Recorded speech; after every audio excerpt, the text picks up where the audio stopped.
Do your intro, nothing.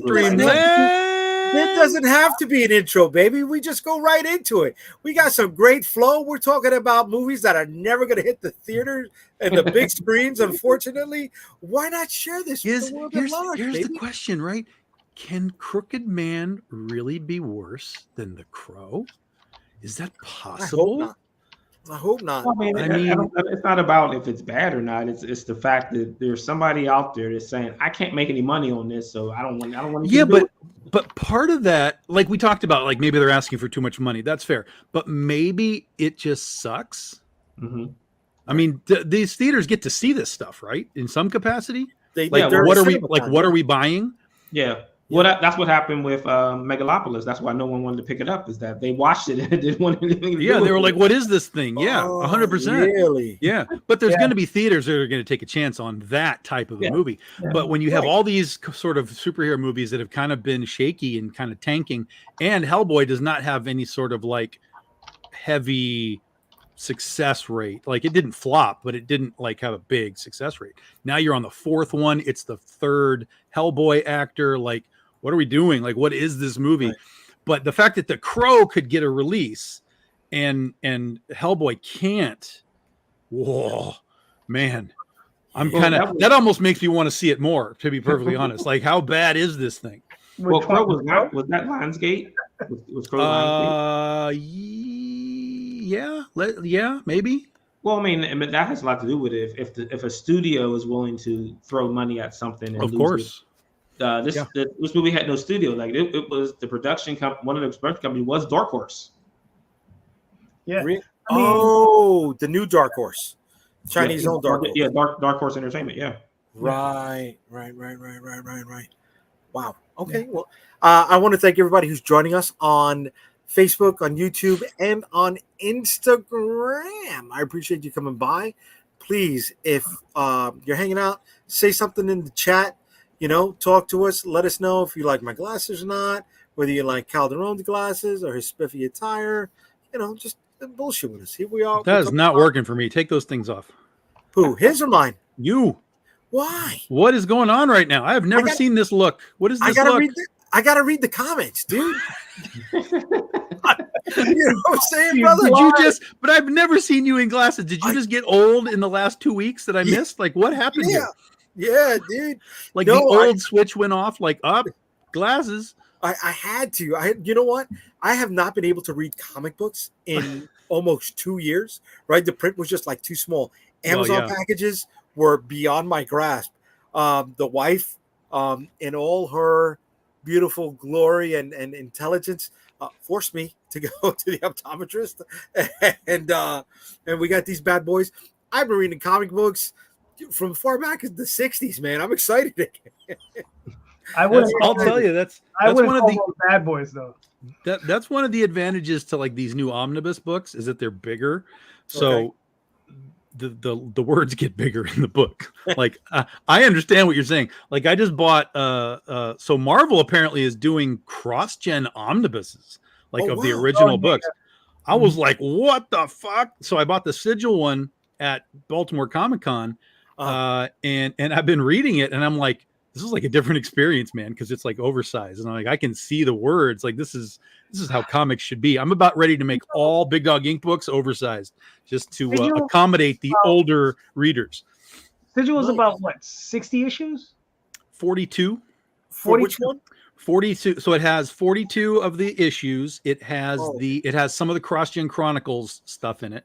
It has the 2-issue Saurians miniseries, and then some other stuff that they making the equivalent of like 65 comics. Ish, yeah, it's 50 to 60 comics. Yeah, it's a big. You'll kill a man with it. Yeah, it's big. I have a bunch of them. I don't have that one, but I have a bunch of them to buy. But what's funny is you could probably get a better deal by dollar bin diving. You can probably get the whole collection. 100%. Yeah, no, I already had a whole big chunk of them, but I was like, you know what, this makes me happier.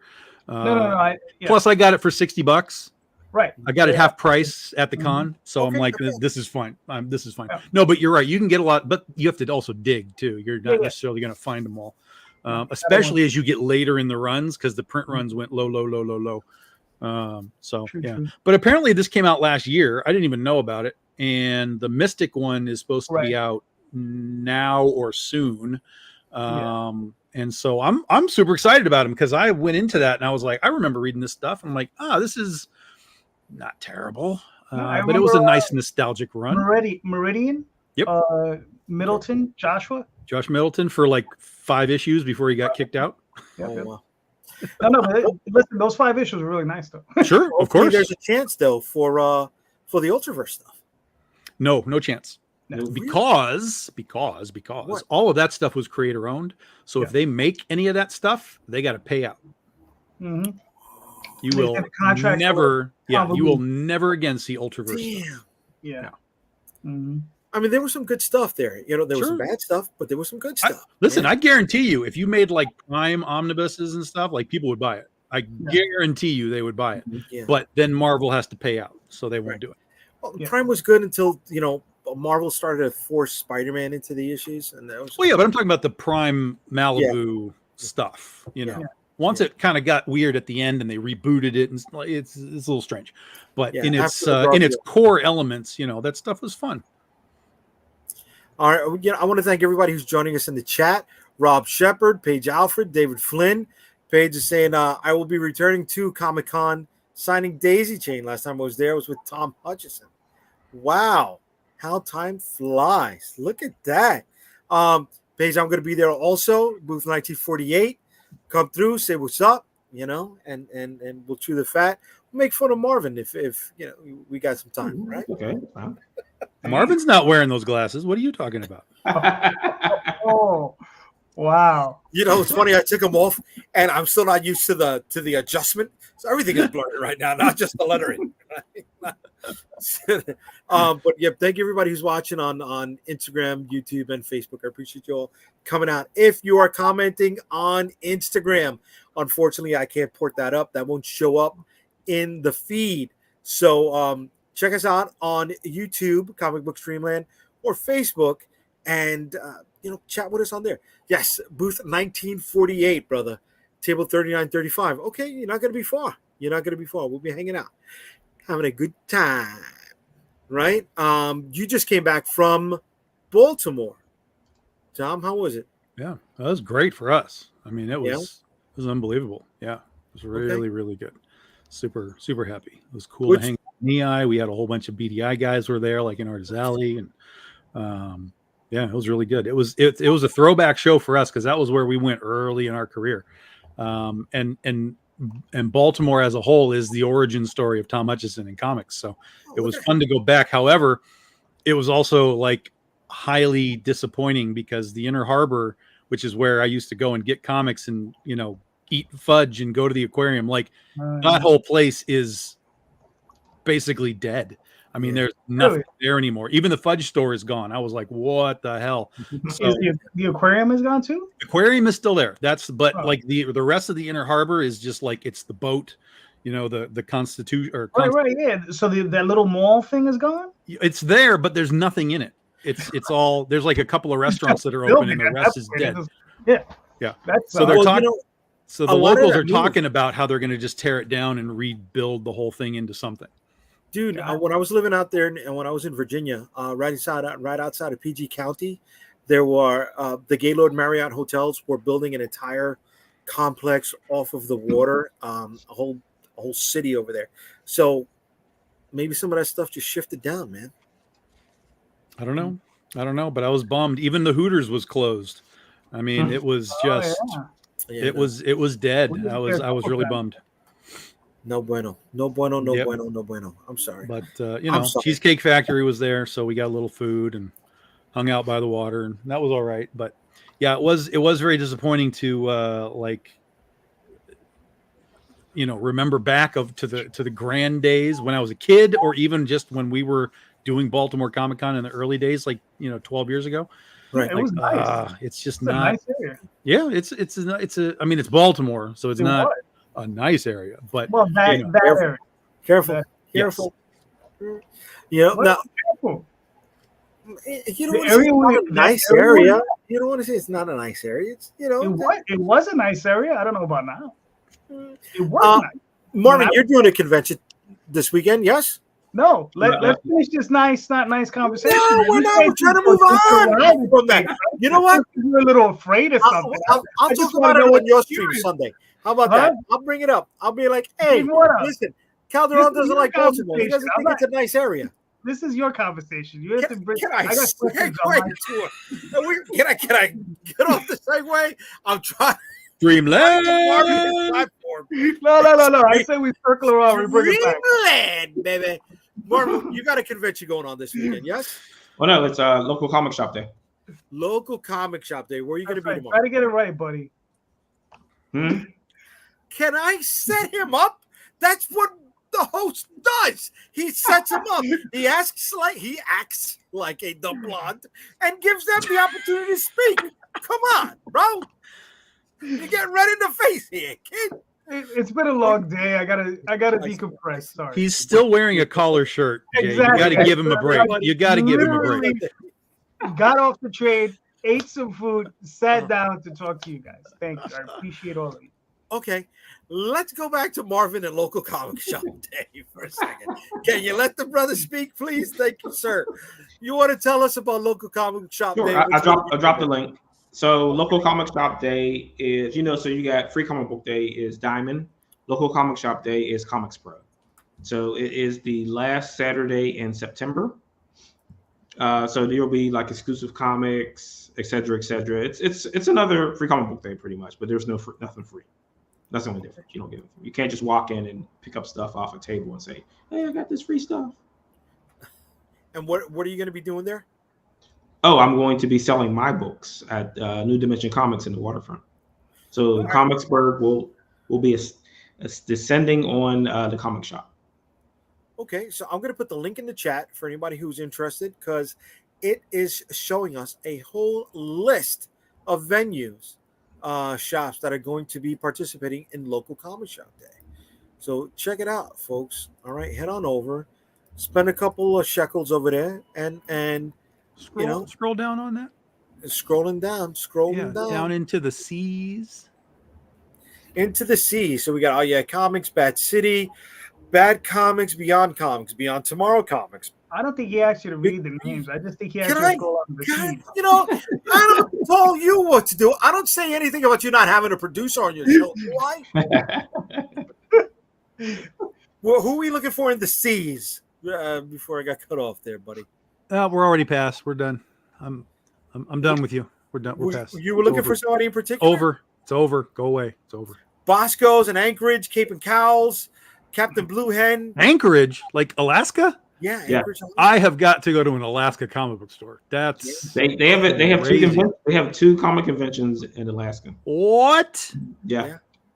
We were invited to one, but the travel cost was ridiculous. Really? That's Oh, a yeah. vacation. That's not a You got- That's a bucket list for me now. I have Yeah. to do an Alaska Comic Con. Manitoba, Winnipeg, the home of the other Jets. Thank you very much. Yes. Look at this. Denied that Manchester, from my favorite Tennessee, spot. Louisiana, Georgia, Michigan, Illinois, Arizona. What's Oh, the wow. Michigan one? What's the Michigan one there? Kalamazoo, Fanfare Sports and Entertainment. Fanfareland.com. Okay. Yeah, Kalamazoo Comics is a Comicsburg store. Okay. Yeah, most like a lot of stores on that list are carry our stuff. So That is awesome. Yeah. Okay. mostly these are all mostly I'm want to say these are all Comics Pro related stores. Gotcha. Okay. Okay. I haven't seen one from New York yet. What's up, people? I don't What about New remember. York? Oh yeah, it's New York, right? Oh, yeah, it's Jersey, I think. Yeah. Wait, is it Jersey or Connecticut? I don't even remember. Where's Oh Yeah? Here we go. Oh yeah, Harrison, New York. Excuse me, Marvin. I gotta let you know something, brother. Since you're not from New York, okay. He's gonna let you know. I said New York State. I didn't say city. Yeah, bro. We don't count that. You know what I mean? Upstate New York, roots for the New England teams. Yeah. So we don't like they don't even root for Buffalo. You know, Massapequa at the bottom of the list. Yes, William, who unfortunately moved to Massachusetts. I'm sorry, brother. But yeah, we don't consider upstate New York part of New York, brother. That's a whole other country. Forget about state. They might as well be Canadians. You know, that's like Buffalo too, right? It's like it's not even Buffalo, Albany, the Finger Lakes, the whole nine. Oh yeah. Oh, you know what's funny? You brought up Buffalo. Bring CB Zane over so we can dump on Buffalo. All right, because Is that where he's from? he's a Buffalo. Yeah, he's Buffalo. Yeah, Buffalonian. Buffalonian. He's a buffoon. Buffoon. No, I wouldn't say that. I won't say that. I'm actually trying to. What do they call themselves? Buffalonians. Buffalonians. Buffalo Wingans. Buffalo Wingans. I don't know. What is happening right now? I don't know. Listen, it is what it is. This is why he gets a stuff to be picking on him. What? Did you say something? Yeah. Yeah. No, I can't. You don't tell me.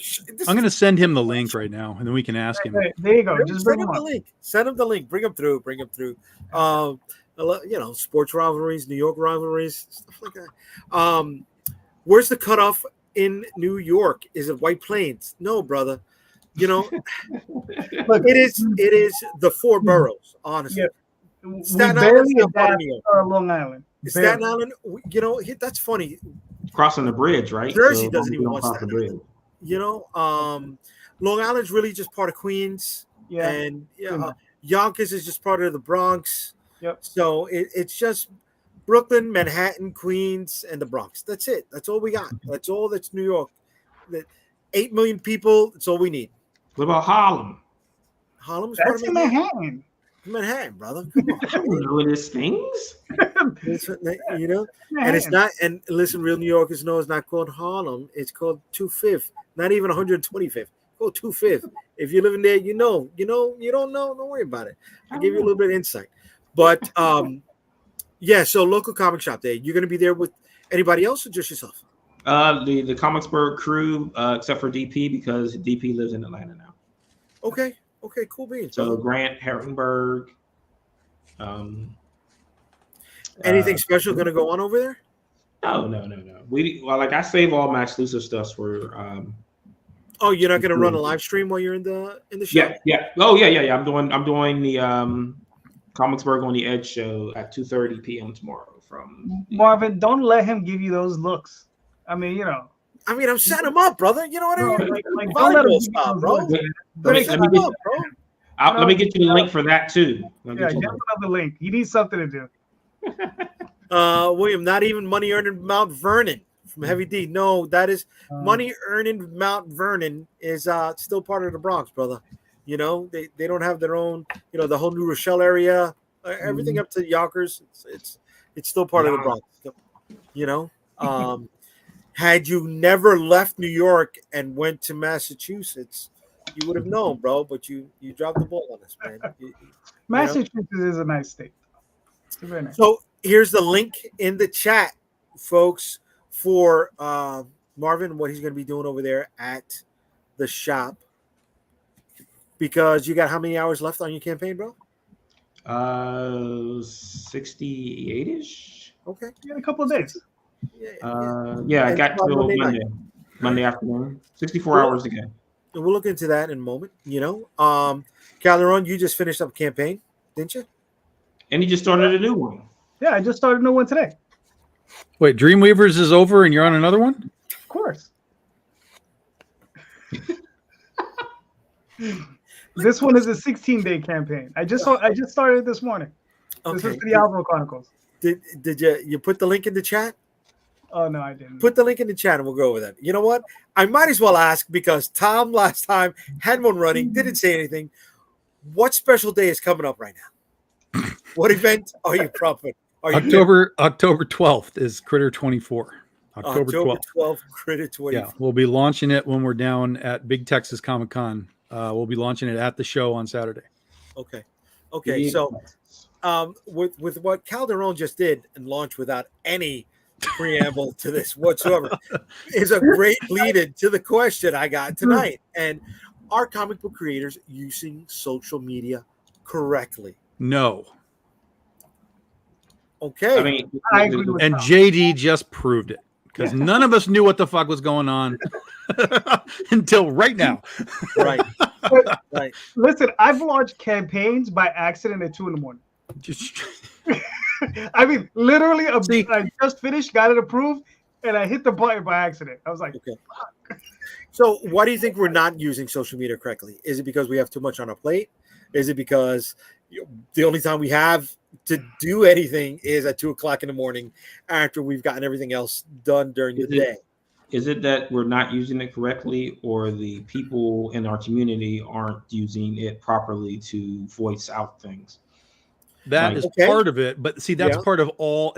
So the question was, are creators using it incorrectly? And the answer is yes. Are the people we're trying to get to using it incorrectly? Also yes.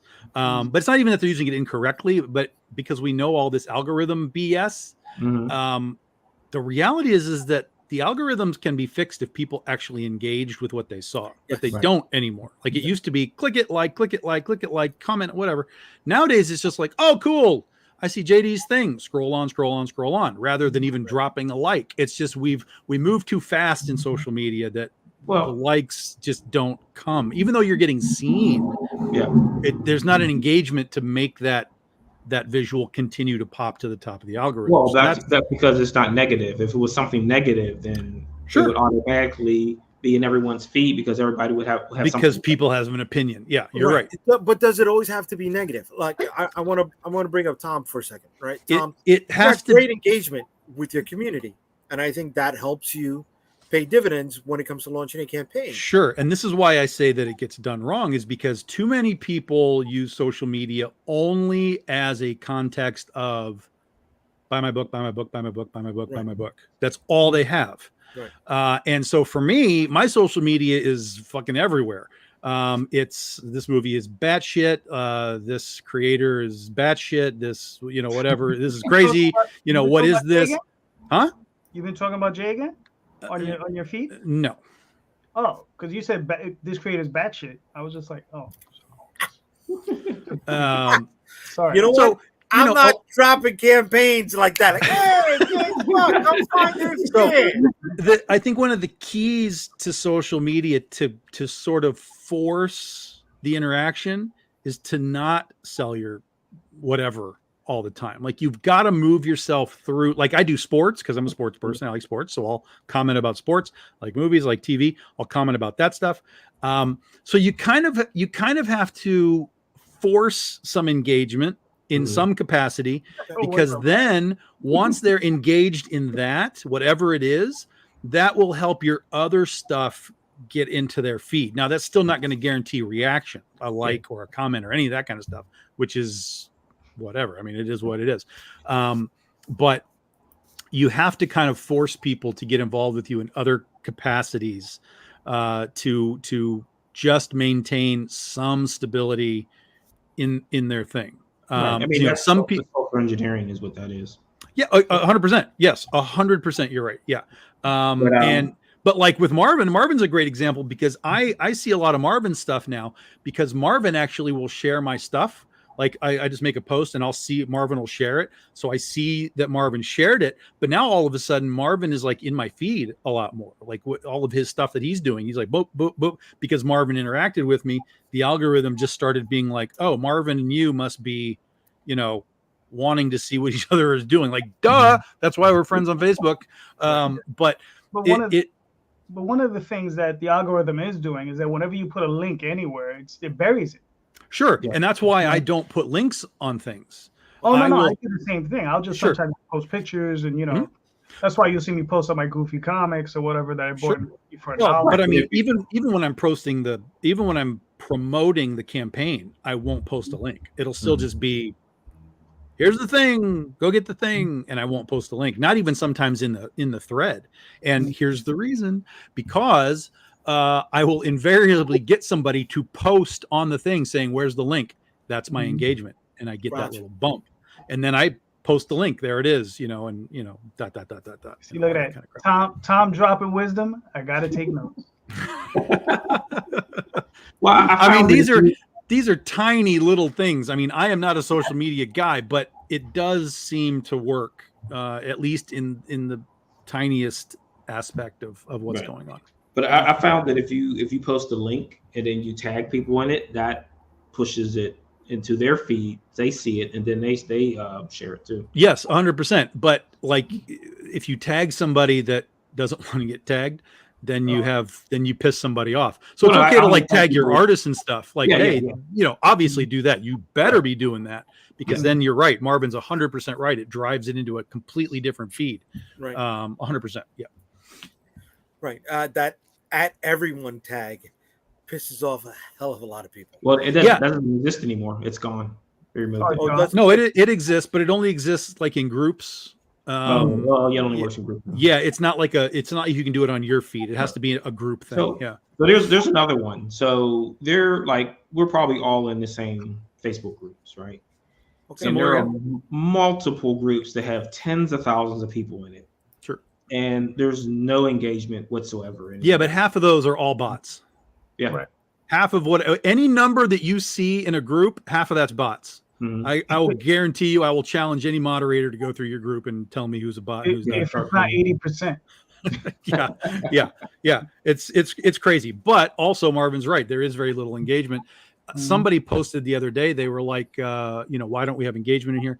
And that, again, because it generates a discussion, right. People started to dive in, and there was like 20 people talking about it. And I was one of them. And I was like, well, I mean, one of the other guys was like, well, most of these groups have just become graveyard links. Everybody's just dropping a link and leaving, dropping a link and leaving. Because again, no one's doing anything to push engagement on something, whether you're saying something controversial, Dune 2 was garbage, whatever. It doesn't matter. Do something to create engagement versus buy my book. Right. But then it's in the hands of the so-called community to help with that, because you can get these things trending and popping up on Twitter as a trend, or Instagram or Facebook as trends, if people would actually talk with people besides when something's negative. Like, there's a few people who post regularly something controversial, not negative, controversial, and people will be like 30 posts in there. I'm like, well, somebody just posted that they just signed a contract and they're doing this and that, and no one engages with that. I'm like, that's right. This doesn't make sense. Like, you should be celebrating that person. I'll tell you something that someone told me a long time ago when I was first starting. I was on this website called Digital Webbing that some of you guys might remember. I remember. And we all remember. Yeah. And so they used to have these boards where you could post stuff and people would tell you, whatever it was.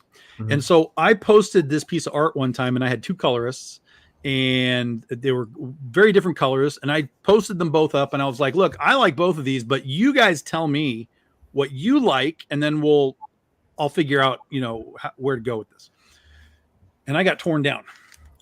Torn down by people who were like, well, this is shit either way, but you shouldn't even be asking people this and that. Like, I was like, what in the hell is going on? Yeah. And so I got a guy who direct messaged me, and he says, look, don't worry about anything that's happening on that thread.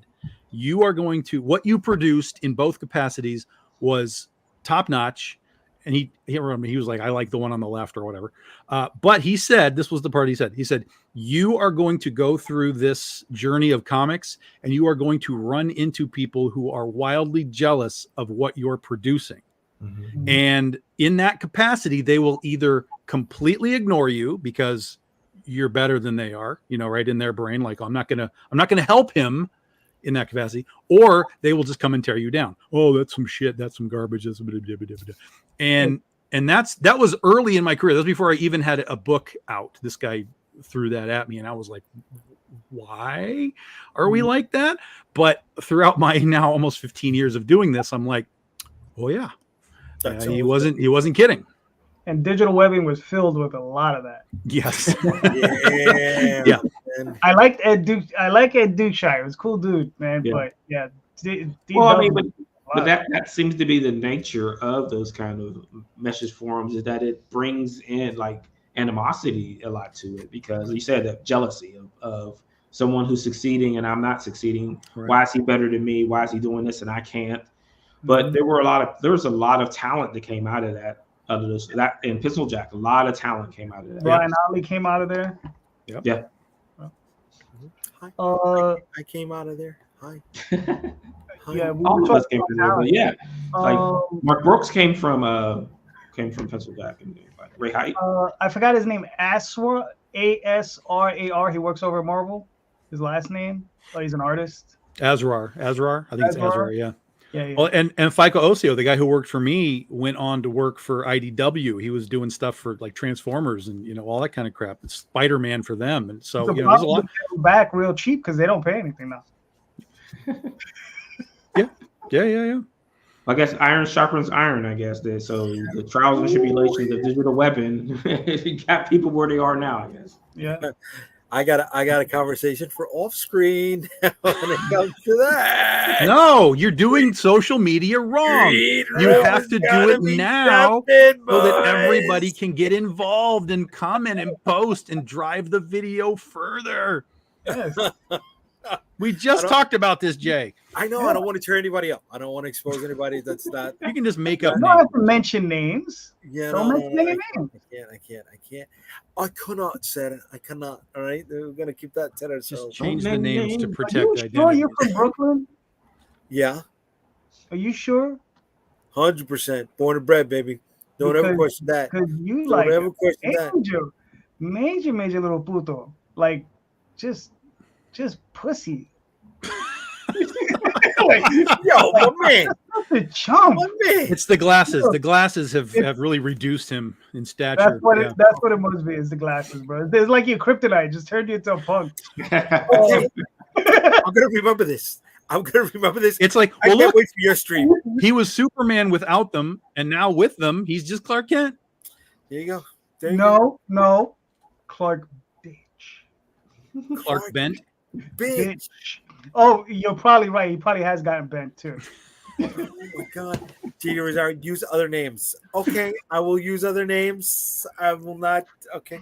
Listen, I mean, I we'll probably know who you're won't talking use any about, names. but- How about that? Jay, don't bother because you've already changed the story. So you're not even going to tell us the story you originally going to say. Anyway. Yeah, I'm not gonna change. I'm not gonna tell the story at all. No, we're not gonna change the names. Is the name of it? Is it Sylvia Witt? Gonna say, listen, man, that's the premium stuff. So when we do the Patreon, I can get the pay to watch this later. Oh, Real stories on man. Patreon, $5 a month. come on, bro. Come on. What's that meme? That guy? Yeah, always thinking. Always thinking. If Right? you were really thinking, you would have filled this in before the show, and we would have known about the Patreon. Excuse me. You didn't come in early enough. Okay? Me and Marvin were talking about something else. We were here for a full 30 minutes. Tom came in at least 10 minutes before you showed up. You showed up 2 minutes before we went live. I mean, I don't wanna you know, hear this shit. excuse some of us for having a life. I mean, We're having a life. What do you mean having a fucking life? Did I not tell you I just got off from work, got off the train, had some food, and came on your damn show?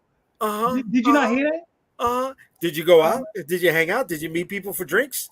Did you engage in happy hour? That's not part of having a life. You This were is working happy. to live. What are you You talking weren't about? living to work. This is happy hour. Exactly. Come on. Jay Rosario's Happy Hour Fun Time Show. That's it. You know what? You're lucky I'm not drinking right now. Okay? Because if I was, I'd be lighting you up, kid. All right? I'm in my get ready for a svelte body during Comic-Con mode. Okay? I'm drinking water. All right? I'm eating salads so I can look nice and trim. Get up to a nice fighting weight. Are you doing that? Are you doing that Hugh Jackman thing where you just drink water and then you stop drinking it for like a week so that you just shred out? There you go. There you go, baby. There you go. 72 hours. You can't do a week. 72 hours. That's it. Right? And then you're annoying because you're dehydrated, you're pissed off, you're very irritable. Are you in the annoying phase right now? Well, he's Yeah. never left. Oh, fuck yeah. From who's day one underneath- that I met him, he's never left that. who's fucking underneath me. Fucking guy. Drink some water, Jay. Oh, is my wife here? It's usually what she says when I'm drinking too much. Oh, man, I can't wait to be on Calderon's show on Sunday. We're going to have a good time. We're going to have a good time, buddy. Just remember, when you don't see Jay, just remember I didn't send him a link. Okay. All right. And then we can all rag on him for being late and ditching us. Like normal. Exactly. Like normal. Yeah. Like All right. normal. Right? All right. All right. Here we go. We got somebody else also chiming in. William, again, does the name you won't say rhyme with Katie Faldero? Yes. Here we go. We got Brad, poor Jenny. Thank you for being on my side, Brad. I appreciate it. All right, Kristen, leave Jay alone. Thank you, Kristen. I appreciate that. See, I got people on my side, bro. All right, I got support. Try to leave him alone. He keeps coming back. What do you mean coming back? This is my show. Where the hell am I gonna go? I got nowhere else to go. It's Friday night. I'm talking to you guys. Oh, man. All right, there's no football. Come on. No, College football, by man. you, JD. I'm working my unstop. Oh, that's right. So we got New York Comic Con coming up over here in a few weeks, and for anybody who knows, that is my Super Bowl weekend, right? That's home field advantage for us. That's because the Jets never get there. Son of a mother. Listen. Oh, when it comes to this, when it comes to the history of what's happening over there at New York Comic Con, for those who've been around the area, there's a section called the Hudson Yards. The Jets were ready to make a bid. All right. The Jets and the Giants were ready to make a bid on that area to put up a stadium. But Dolan and Madison Square Garden put the kibosh on that, and it did not happen. We could have had the New York Jets and the New York Giants back in the hometown, but they dropped the ball for both of us because of the pull that he had over there with Madison Square Garden. But since it's so close, we can actually bring the kitchen sink over there. We're bringing a ton of merchandise, and one of the things that I have announced at UnstoppableComics.com is the exclusives that we're going to have over there. Some of those being our Betsy the Zombie of Liberty glow-in-the-dark pin. Limited to only 50, so get there when you can get there. We'll get that one. One of the other things is our regular Betsy the Zombie of Wow.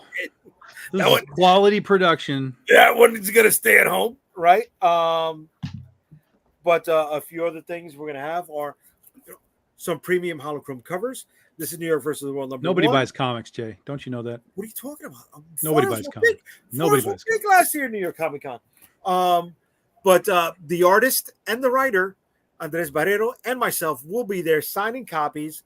And if you want a little bit more info, you can head on to the New York Comic Con website and look at some of the exhibitor exclusives, and you can find our stuff over there, right? Or you can head on to the.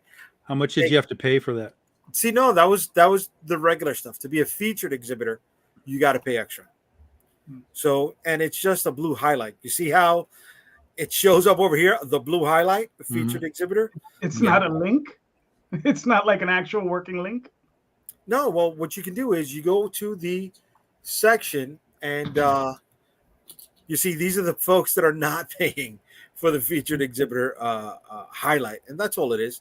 But you can look us up, right? Unstoppable Comics, and find out a little bit about us and check out our exhibitor exclusives. There's going to be 2 more things up there, but right now it's just 4 holding spots for our enamel pins. So, come on through, hang out with us at booth 1948. We're going to be there having a great time, and I hope you come through, right? I can't wait. October 17th, 18th, 19th, and 20th. I won't be wearing the glasses, though, Tom, so don't get too upset. All right. Or maybe get excited. We go back to Superman mode. Doesn't matter. I'm not going to be there. Do what you got to do. Read the words you need to read, Jay. I won't be there. But he'll go to Anchorage. He'll go to Anchorage. He wants to meet a polar bear. Alaska has killer whales, man. New York ain't got killer whales. Are you God kidding? dang. Are you kidding me, bro? We got the Natural Museum of History on 86th Street. Those are dead animals. I want to see a real live in the world animal. They were live, brother. They were live at one point. Yeah, but not anymore. You killed them, Jay. You killed them. There you go. There have been a bunch of people joining us on the Instagram feed. Comadres y Comics, Sue Ruddy, Big Rob QB, Lila Cat, Jay Feliz, Enigma Phoenix, Lonzo Star. You're live on Instagram right now? Yeah, we're live on Instagram I'm right gonna go now. find that. So for those of you who are joining us, I can't scroll up on the feed. That's all I see right now. Thank you for joining us. If you want to drop some comments, please join us on the YouTube feed, Comic Book Streamland. Are you sure you're live? Oh, you're live on Jay the Unstoppable. Yeah, live on Jay the Unstoppable. Right, yeah.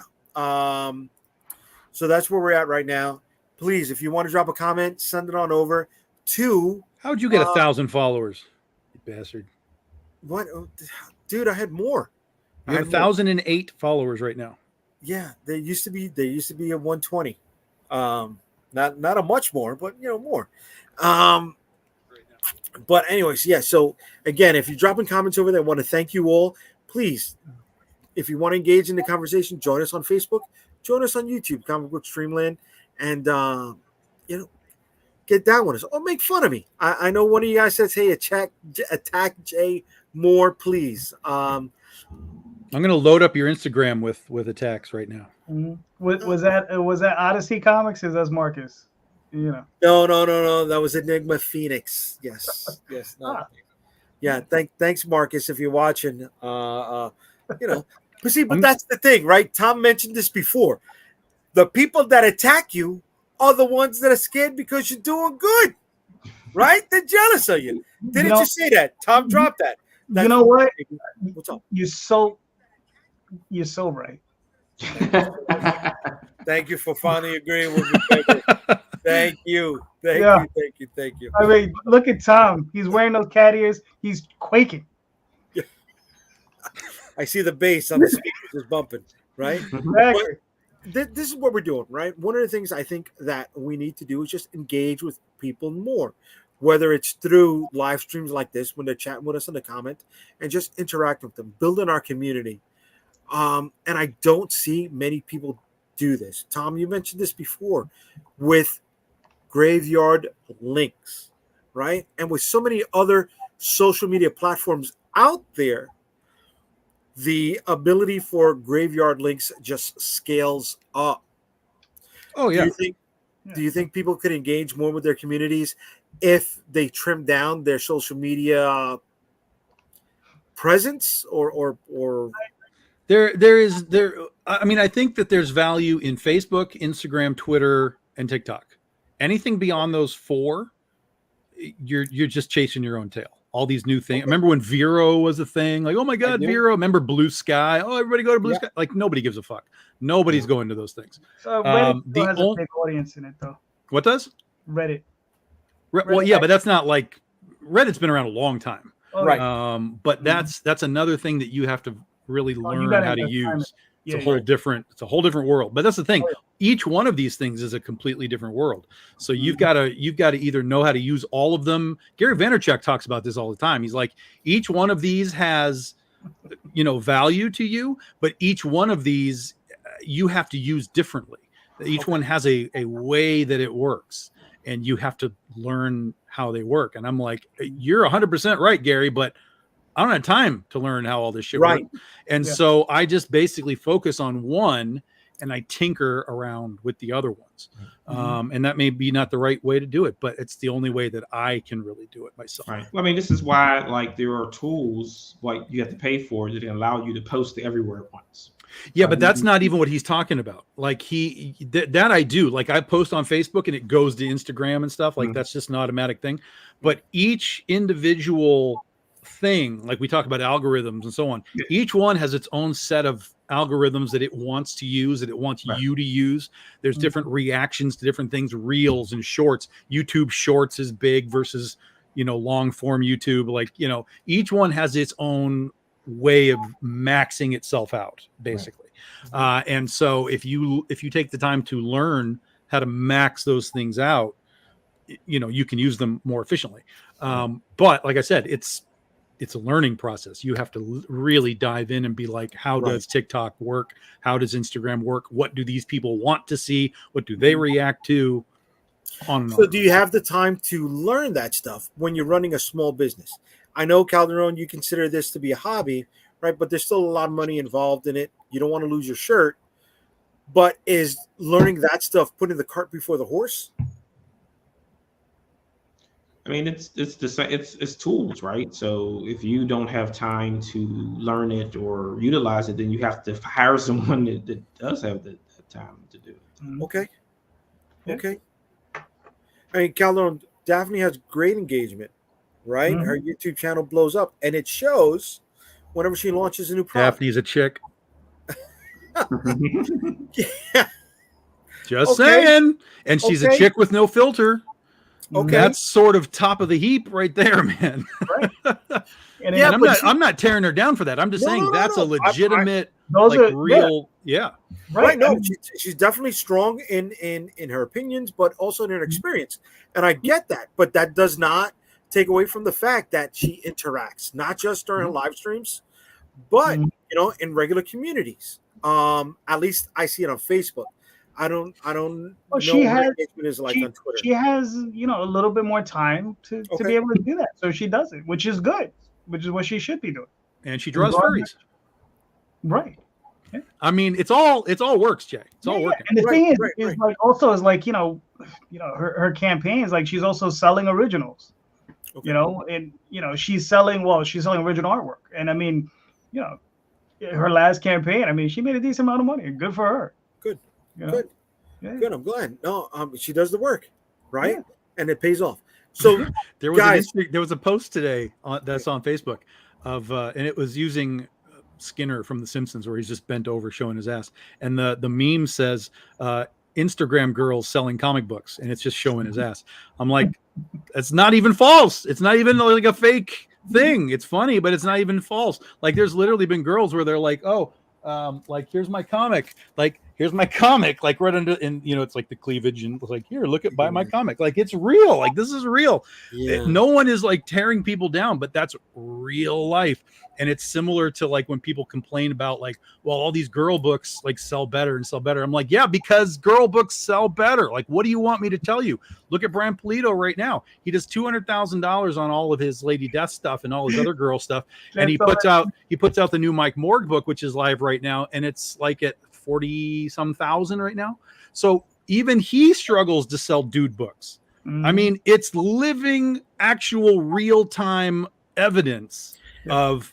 But there's a limit to that. There's a cap to that, whether it's genre specific or not. Because if you try to sell a female-led movie, it's not going to do. Oh, I'm as only good as talking a about male-led comics. We're I talking am about comics, solely talking Okay. about comics. Yeah. movie. Okay. Yeah. Right. I'm sorry, Calderon. I cut you off. You were going to say something. No, I mean, listen, I mean, Tom's not wrong. I mean, there is definitely a cap, right, to just about anything. Obviously, Polito's at the top of that cap, right, when it comes down to the Lady Death and all that stuff. And then the rest of us are just following along, doing what we can to get there. Right. But, he is selling, what was it, Mike Morg? Yeah, Mike Morg. Hmm? Yeah. So he's selling that, and he's going to sell, if he's lucky, 20% of what he does on Lady Death. Right? If he's lucky, I don't even think he'll do 20%. Right. But know, he has a whole team to help Yep. him engage too, right? Because of Right, but the vortex he's built up. right. But what we're talking about here is we went on a tangent about how do you sell books, and Mhm. the answer is it's harder to sell dudes than it is to sell, girls. And try to sell mice. And it's a dude mouse. What did you do, man? It's not even a girl mouse. Oh my god, Dude, I know. I know. Yeah.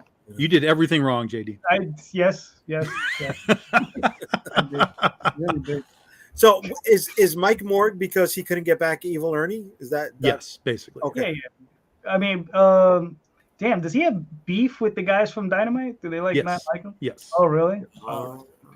Yes. Yeah. Oh, that's sad. It's not like active, like the lower level of indie world where they just kind of bitch at each other. It's not active like social media, but there is sort of that whole thing that The bridges have been burned. it's in the background. Yeah. right. It's in the background, and it's probably more like Barucci brought it out before he could get his hands on it. Probably, yeah. Mm-hmm. Barucci just got in there and said, "Nah, thanks, but yeah." Yeah, right place, right time, and then Barucci from Dynamite. Nick oh, Barucci excuse me. was on Dynamite. I'm sorry. I confused him with the gentleman who did own CrossGen. What was his name? Alessi. Alessi, yeah, and he passed away a Okay. couple years ago. He did. He Yeah. did. But he had major heat with a few creators as well. Yeah, I mean, Mark Waid really being the major one, but Well, a lot of them will now talk to you about it. mhm. There was problems. I mean, that was the whole thing with we talked about Middleton at the beginning, is he was bad mouthing the company from day one. And so that's why he only lasted like 6 issues, and they were like, yeah, get out of here. We don't need that around here. See, but he tried to treat it like an office space as opposed to the creative, Which drove people batshit. Right. In the end, that's a lot of them will tell you like it Right. was Well, it was more like a interesting corporation. conceptually, Yes. like let's do the bullpen again, but Mhm. it was not, it wasn't. but he was flowing. also trying to do things that others weren't, right? He was trying to give benefits to creators. Yeah, he Sure. gave Right? him He was trying to give them a medical, full-time yeah. salary. Yeah. So, Oh, I mean, on one hand, you've got the garbage that went down, but on the other hand, you had Right. the best of intentions that went sour, Mhm. Sure. right? Do you think in today's social media market, things would have been different for CrossGen? Well, here's the thing: CrossGen didn't go away because they were unsuccessful in their publishing. They went away because Mark Alessi lost a lot of money in the stock market and all that kind of stuff. And he didn't really have a choice but to shut down and sell it to Disney. Okay. So they were successful in what they were doing. Not, they were also one of these places like we talked with Ultraverse. It was sort of right place, right time, right moment. Like Wizard was talking them up. They had all the advantages that we don't have anymore to do that stuff. So. They went away because of business elements outside of CrossGen itself. That was the primary aspect of it. So More what's going on with a lot of the publishers now. What's Well, that? well, it was more just Mark Alessi in the stock market and Yeah. things like Enron and all that kind of stuff were happening. And so he just didn't have he came in with millions upon millions upon millions of dollars to do all of what he was doing. And then that dried up. So, Right. That's what I mean by a lot of these publishers now drop their money, their funds are Oh, yes. no longer Yes. available for them that they had before. right. But how But many? what had happened was he had a particular stock from a company that was out in the West Coast. He was like, I think, one of the presidents. He had $30 million worth of this stock. He went and he was going to sell it. And one of the interviews I heard from him, he didn't insure it. If he had insured it, it would have cost him 10% of whatever he was going to make. So he would have gotten $27 million. But he says it's been at $30. Remember He has that? a million shares, been at $30 for like the last 4 or 5 years. It's not going anywhere. I can wait 2 weeks. I'll keep the extra $3 million. What happened was something happened with some presidential candidate, bad mouth, and then the whole thing with Enron happened. The stock fell to $3. So he went from 30 million to 3 million. And he had said he had made CrossGen to lose money for the first 5 years. That was built into the plan because that's how a lot of these big companies work, right? So, but what happened was he only had 3 million. He didn't have the full, but he said he kept it running a lot longer than he thought he would keep it. But he eventually ran out of cash, and then he had to sell it and close shop and all that jazz. So and it's sad because he did a lot of things right, stuff that people that today are benefiting from, So, Dude, major publishers, they're dropping their page rates, right? They're not. well, Well, that's because these places aren't selling any books, not to the capacity that they used to. If you used to sell 20,000 units and now you're selling 10, something's got to change. From a business standpoint, it's got to change. Right. Or it's going to impact you the way it's impacted Dark Horse and it's impacted, Valiant selling to major corporations. Yeah.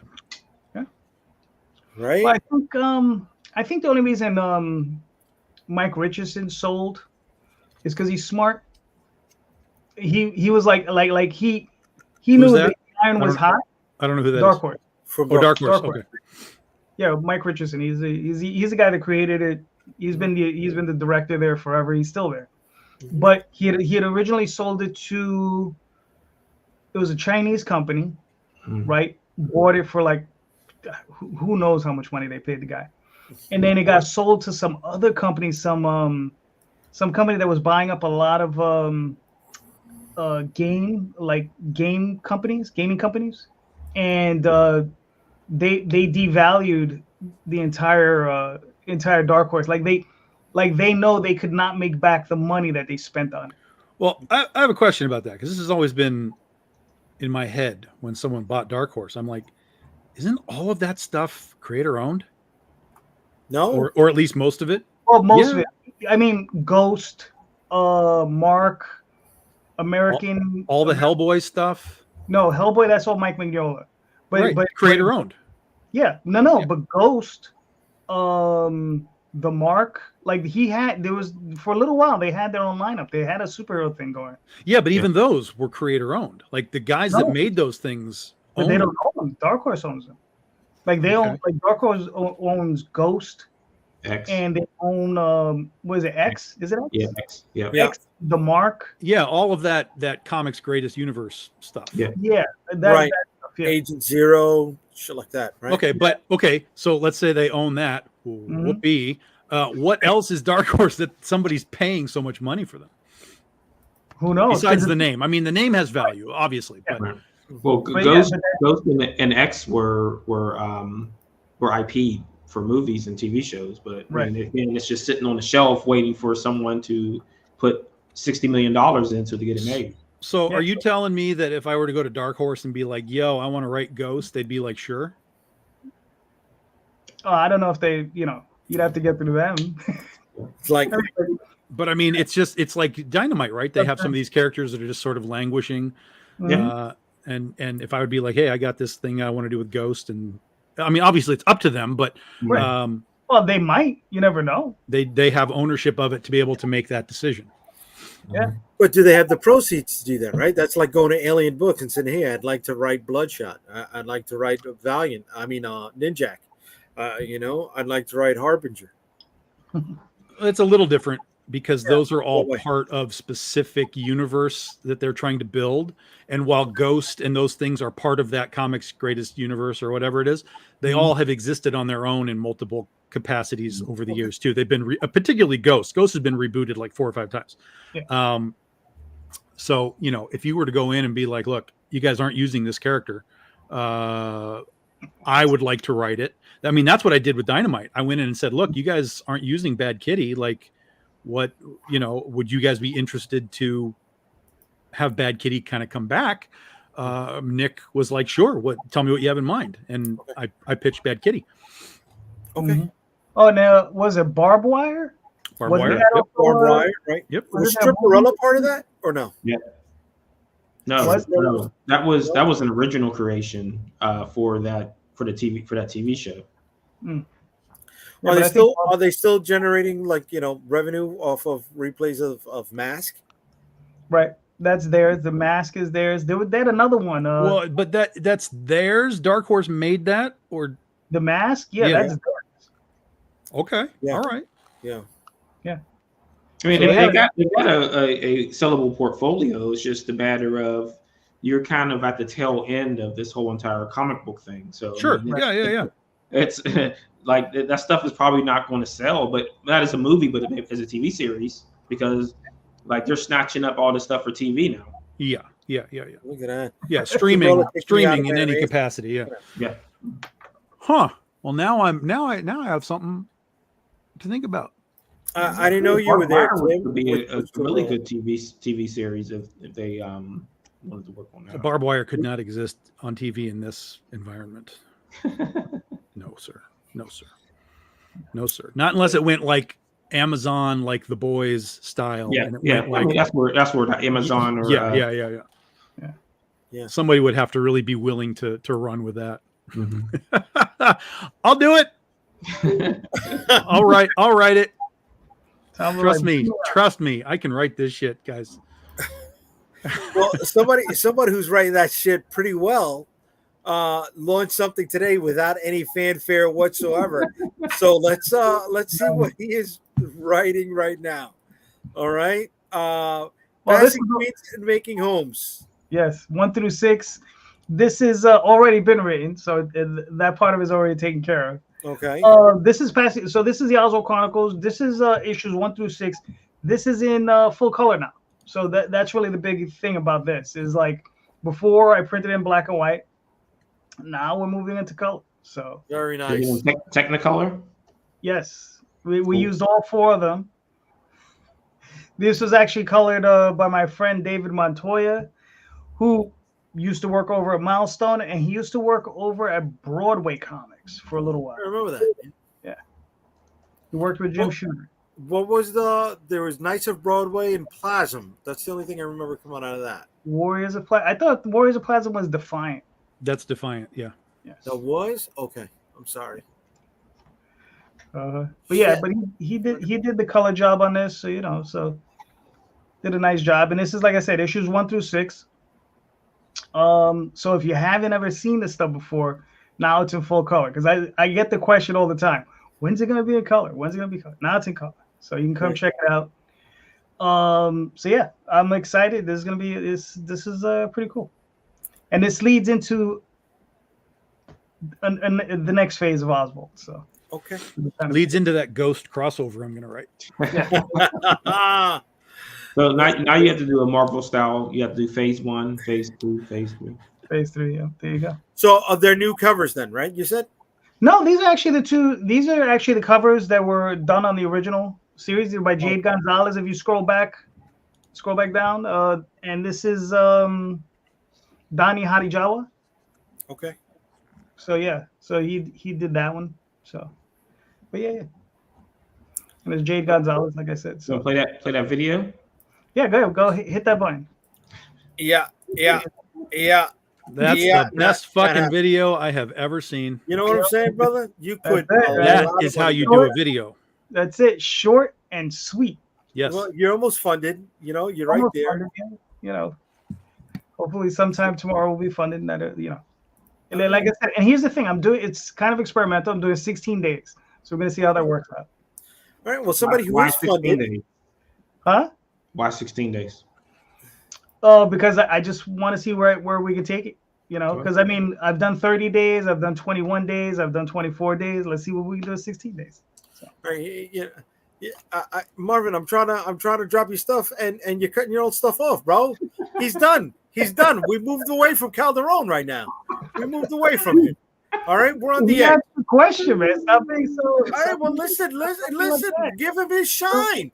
Give him his shine. What are you talking about? I backed his campaign. I'm always giving Marvin his shine. So did I. Look at that. My pledge is right here. You're a backer, right?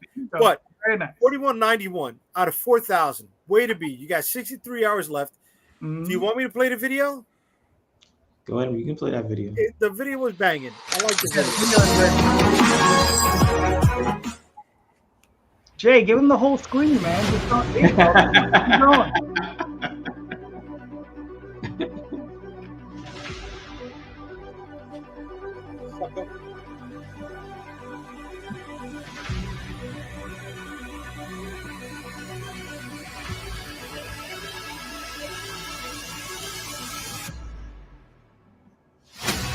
Sir, the Revenant is back. I have played a puppet far too long. First, you will suffer. Then, you will die. We have to stop him. Target in range. When I give the order, storm the building. We are in position. Well. Looks like someone wants to play. No! Let's play.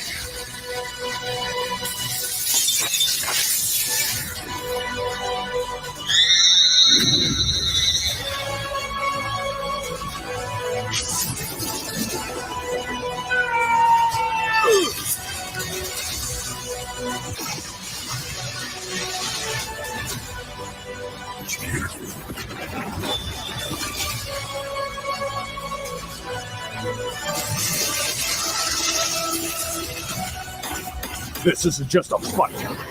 This is war.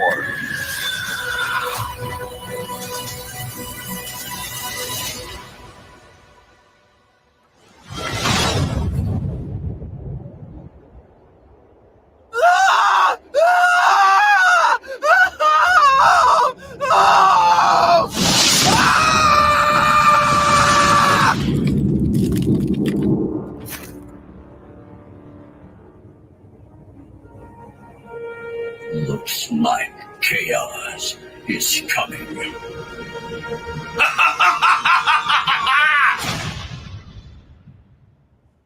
Woo! The video is banging, bro. Oh yeah, so we're working on another one now. I'm writing the script for the next one. The video was banging. All right. I like it. I like it a lot. Okay. So with the few hours you got left, I want to let everybody know what it's about, what we got going on, bro. So the Kickstarter is for Volume 1 and 2 of the Edge Trades. So the first volume is Revenant. So the 4 issues in that volume begins with the story of Revenant and his crusade against everyone. Volume 2 starts the new storyline, Reign of Chaos.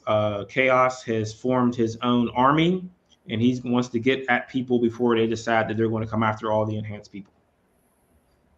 So, like he's kind of like a Magneto type character where he thinks he's right all the time and everyone else is wrong. Okay. You want to talk about the game also that they can get? We've got cards for Scattered Nexus. Scattered Nexus is an indie comic book character battle trading card, 1-on-1. So it's kind of like a card fighting game. Okay. So there'll be all kind of indie characters in there. If your character is in the Edge, then you get a card if you want. So I'll be reaching out to everybody about that who will be in the book. So you got your Wham stands that they can get their hands on.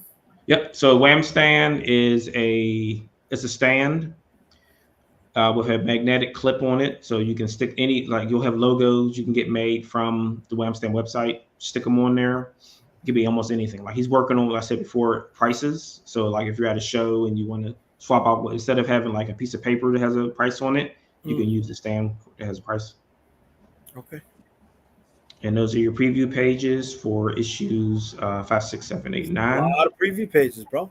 And then issue 10. So issue 10 was unlocked as an add-on. Nice. And that is an exclusive cover that you won't be able to get anywhere else unless there's anything else. This one here. Is Beowulf going to be in it? Yes. Comicsburg characters will be making appearances. Nice. Including everyone on the panel here. Their characters will be making appearances. Way to be. What? Look at that. Chibi's too. Wow. Yep. Lego, brick minifigs. Yep. Right. Can't say the L word. That's copyrighted. Yeah. And trademark. Yeah. So that's our just a Chibi Trinity cover.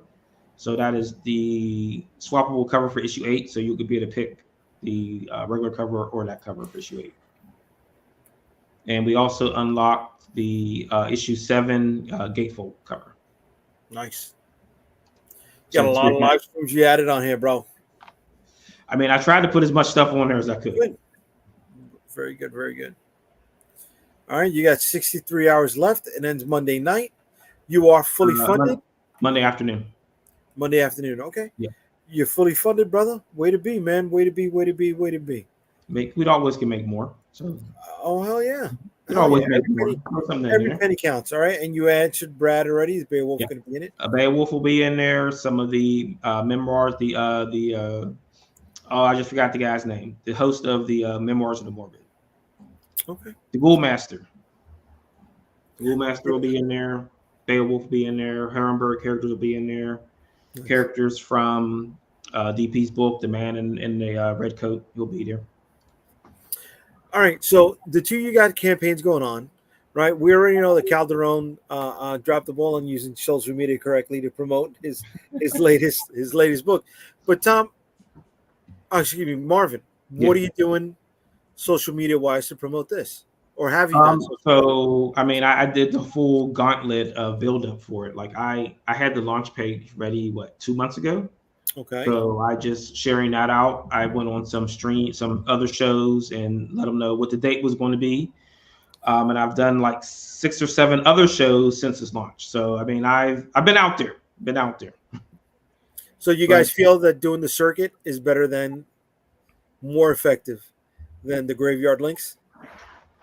I don't know. I mean, because if you when you post on the groups on Facebook, you inevitably are going to get contacted and friended by a bot. So, Okay. or someone who is behind a bot, because it's the same message all the time. Hey, I saw your thing. And it's kind of funny that I posted. I shared Tom's when he was talking about his Kickstarter. He had a date in there, and the bot responded, "Hey, when's the date for this?" And I'm like, "Come on, man." There's dates right there. What do you like? Go away. I think that if you get into shows that you're not normally on, that's really the key. Yes. Right. Because that's truly new eyeballs for you. Right. Okay. So like we do this, we can generate a following through doing this every week, you know. But if I go and do some guy's show on YouTube that I've never been on before, I'm now exposed to his completely new audience. Yeah, I did like 6 new shows, and I mean, there's like I've got a whole list of YouTube shows. Some of them still exist, some of them don't exist anymore. But I mean, I try to jump on as much. Like there'll be like stuff going on like Friday morning, and I'm like, hey, can I jump on your show real quick? Sure, come on. Right. So I mean, if someone's live, I'm like, okay, let me message them and see. Calderon, how many live streams on the circuit have you booked up for this? I'm doing a show on Sunday. Sunday night, 7:30. Yes, and I'm doing a show on Tuesday at 9 p.m. Yeah, yeah, and I'm probably doing another show on Friday at 8. So yeah, probably. You know, I can't scroll down Facebook without seeing Tom on another show. You know, he's always out there. I do 2 shows a week. That's it. And even when I do my Kickstarters, I'm on those 2 shows. Right. I do Lori's show, or not Lori. I do Carissa's show on Mondays, and I do this show, and that's it. And then occasionally JD's like, "Hey, come on the show." So I'm like, "Okay, I'll do that." And then like every 6 months, I do a show with Lori Calcaterra on her show, who she's fantastic. If you guys don't know who Lori Calcaterra is, she's fantastic. She does a great interview. She's a great show. I love being on her show. But that's really it nowadays. I mean, even when I'm live with a campaign, I don't go deep diving shows. I just don't. If someone asks me out of the blue, I'm like, yeah, I'm happy to do it for sure. But I don't go hunting. Okay.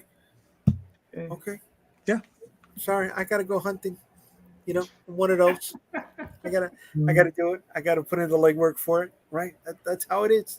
That's it. I'm not as in demand.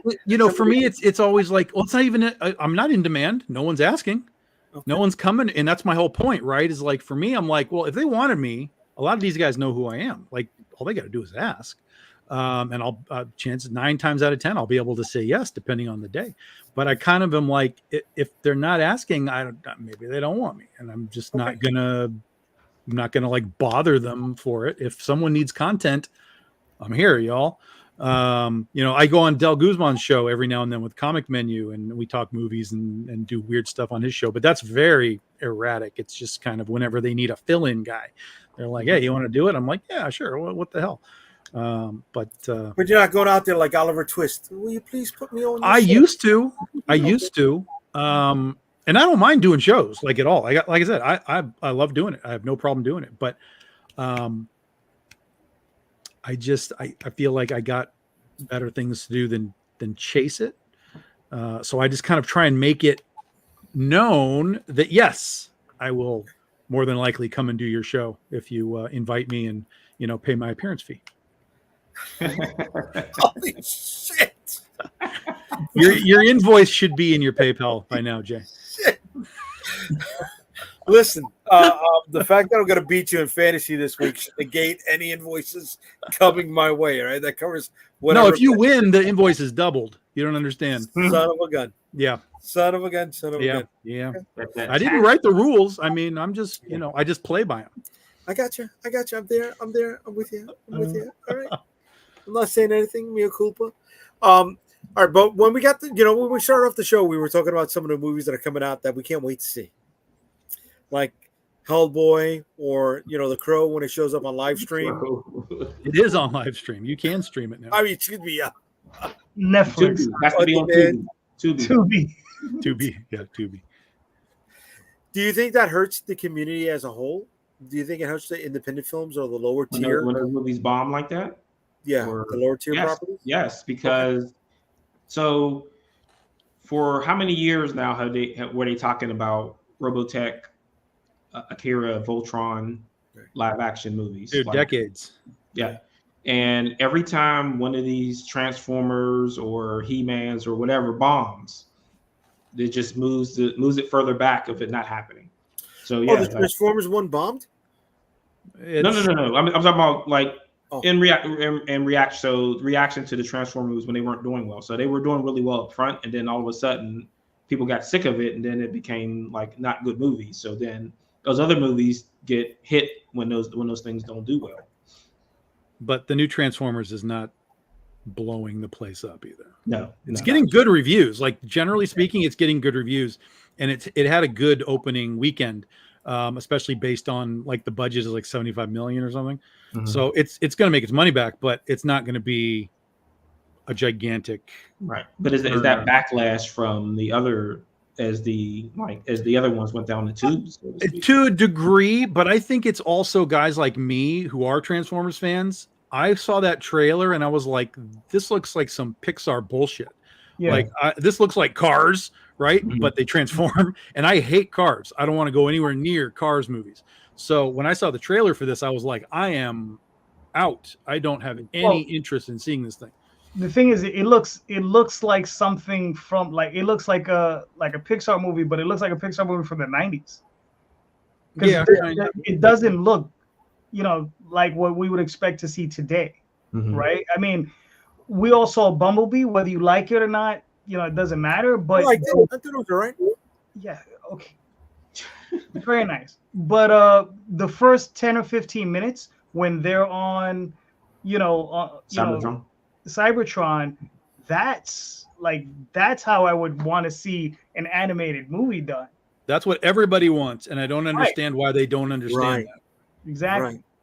Well, excuse me. Is that what everybody wants, or is Yes. that what our generation? No, that's what is everybody moving on? wants. Right. That's what everybody wants. But then they'll load up that Transformers the movie, look at what it made back in '86, and go like, nobody wants to see this because you had it and then it didn't make money. They didn't So really. that's what they'll do. Now, Marvin, I don't know about you, but I saw that thing in the movie theater. Did you see it? Yes. All right. Did you? How many people were like? I was in Harlem at the Mhm. time when I saw it because I was in Spanish Harlem. We had to go up into Harlem proper to go see it, and theater filled with hoodlums. I know because I was one of them. And when Optimus Prime was on that table, Mhm. passing away. Spoilers. How many hoodlums were like Listen, here's the thing. throughout the entire theater, man. It was This is- crazy. But here's why it actually failed. It had nothing to do with the quality of the film. No. It had to do with, Mom, I want to go see Transformers at the movies. Yeah. Transformers is on TV. Why are we Yeah. taking you to the movies when you can watch it on TV? No, it's not the same thing. Watch it on TV. That was it. That's it. Because since then, it's become one of these cult classic things, and everybody is like, well, holy shit. So anybody who's going to come back and be like, well, in 1986 that tanked, I'm like, yeah, but who cares? This is now a live action, animated thing with the right designs, the right sort of acting, the right voices. Like, do it right, do the designs. Because when Bumblebee came out, people lost their shit when they saw real Shockwave, real Soundwave. Like, people were like, yo, they can do it. It does work.